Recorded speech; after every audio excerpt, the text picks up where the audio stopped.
Wow!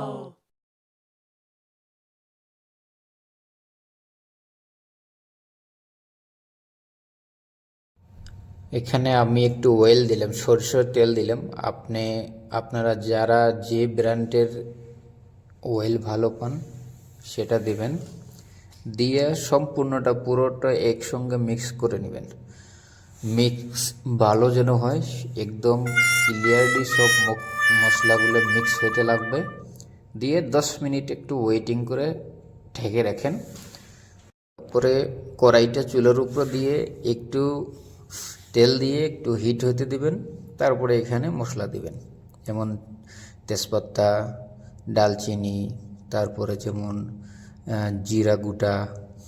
তারপরে একটু hit হওয়ার পরে ওই যে পেঁয়াজটা কেটে রাখছিলাম ফার্স্ট টাইম, ওটা পেঁয়াজটা এখানে ঢালি দেব।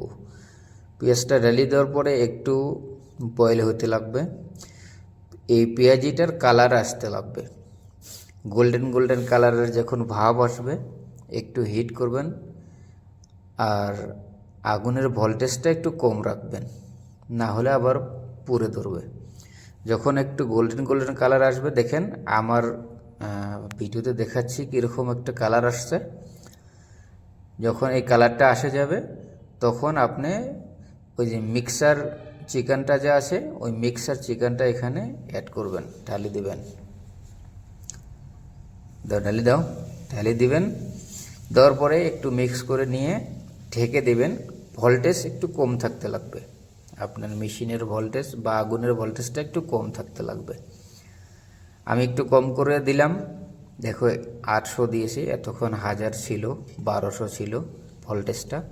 কম করে দিয়ে একটু ঢেকে রাখলাম আমি 10 মিনিট 15 মিনিটের জন্য। চিকেন তো বেশি টাইম লাগবে না, 10-15 মিনিটের জন্য আমি একটু ঢেকে দিলাম।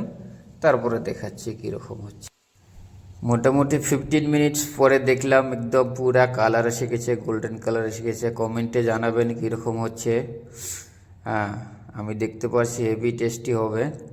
তো আপনারা এরকম করে বানাবেন, একদম পুরা টেস্টি হবে, একদম সব পারফেক্ট হবে। দেখেন, কমেন্টে করেন কীরকম হচ্ছে। আর আপনারা আমার পদ্ধতি মতে সবজি বানাবেন, চিকেন বানাবেন। তো আশা করছি আপনাদেরও ভালো হবে, টেস্টি হবে। কমেন্টে জানান কীরকম হচ্ছে।